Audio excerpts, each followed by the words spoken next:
Je vais commencer par Monsieur Jean-Marie Noël. Monsieur Jean-Marie Noël, c'est un retraité CNCF.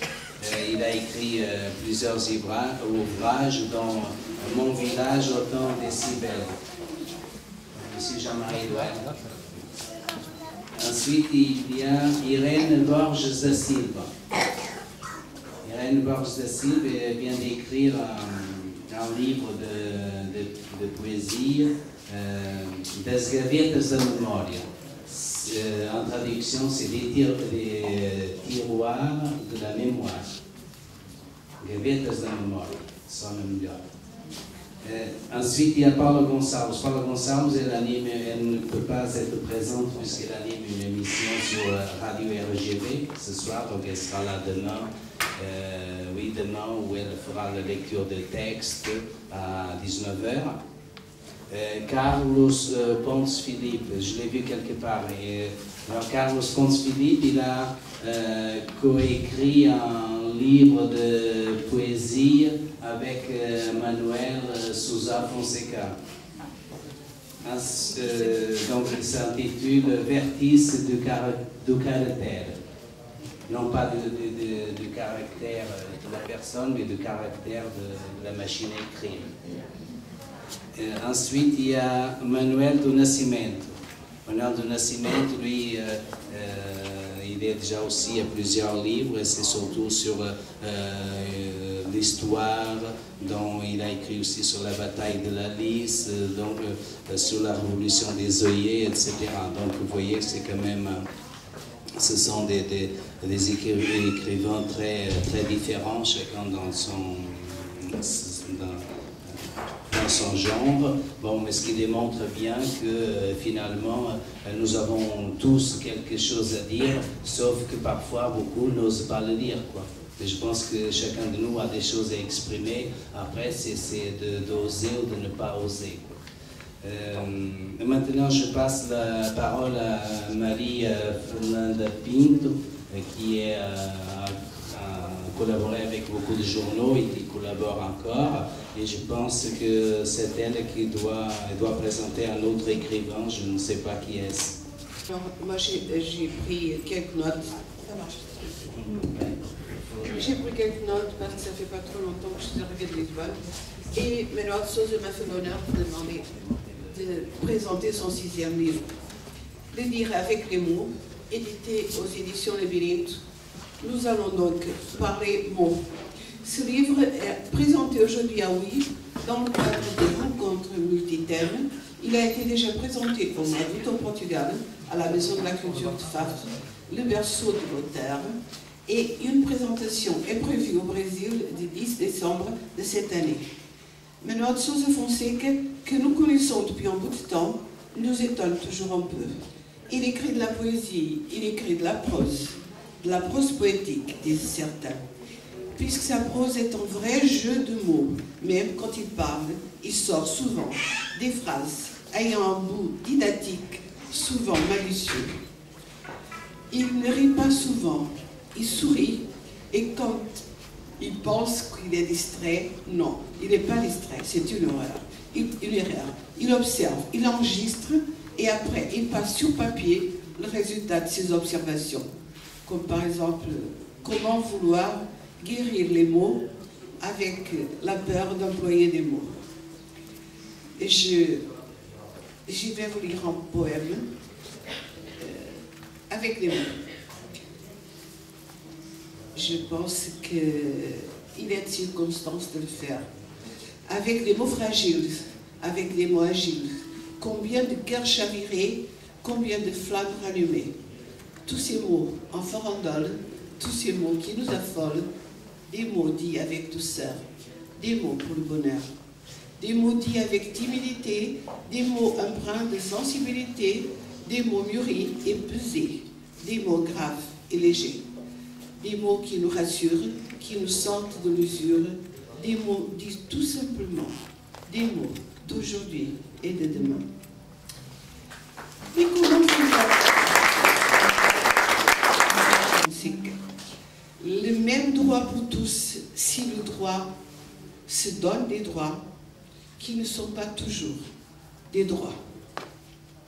Le préface de ce livre a été écrit par un écrivain portugais, Artur Ferreira Coimbra, qui, connaissant bien Manuel de Sousa Fonseca, originaire de la ville de Faf, lui a donné un titre qui lui va comme un gant, un Fafiense en France. Car Manuel de Sousa Fonseca a émigré en France dès l'âge de 20 ans, fuyant la guerre coloniale comme tant d'autres. Il est devenu un Fafiense gaulois qui s'est distingué dans son pays d'accueil, en dehors du travail, par ses activités culturelles, littéraires, sportives et autres. Une biculture au service de deux pays, mais encore, comme dit quelqu'un que je connais bien aussi, quel travail nous avons tous pour intégrer le Portugal en France. Puisque nous sommes en pleine philosophie existentielle par Manuel de Sousa Fonseca, et selon la définition d'Artur Coimbra, le problème, ce n'est pas intégrer les Portugais en France, c'est intégrer le Portugal, le faire connaître en France, en tant que pays, et dans l'Europe par la même occasion. Contribution de Manuel de Sousa Fonseca en écrivant en deux langues en même temps. Ça me fait penser que je peux peut-être rajouter une ou deux curiosités qui nous viennent de l'histoire de France, passée déjà dans l'année 1460. Je peux, vous permettez. Charles le Téméraire, fils aîné de Philippe le Bon et d'Isabelle du Portugal, disait « Nous autres, les Portugalois, nous sommes mis de France, mis du Portugal. » Et nous sommes mis du Portugal, mis de France. Mais la France a beaucoup de travail à faire aussi maintenir sa place pour continuer à être le pays duquel déjà disait Thomas Jefferson, deuxième président des États-Unis en 1800, l'homme qui a rédigé la déclaration d'indépendance des États-Unis. Il a dit dans cette citation « Chaque individu a deux pays, le sien et la France. » Des mots, des mots, des mots, comme dit notre terre. Manuel de Sousa Fonseca écrit aussi de l'anticipation scientifique. Il prévoit ce qui se passera en 2057. Et c'est ça de nouveau, il nous fait une peur. Vous permettez que j'aille à la page 47. Il nous dit, c'est vraiment effrayant, il nous dit,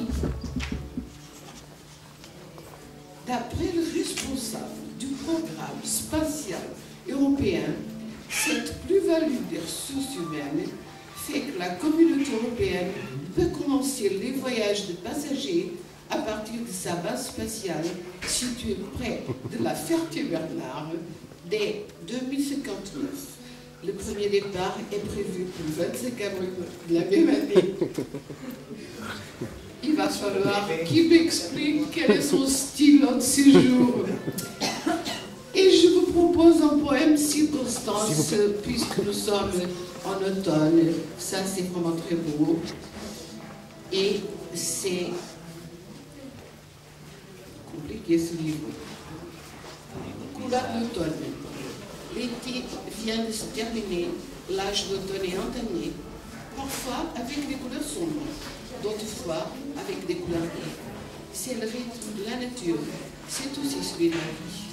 Et l'instant que jamais ne dure, et la soif d'avoir envie. Ce sont parfois des cœurs déchirés, au point culminant de l'été, les feuilles d'automne détachées par les vents d'hiver arrivés.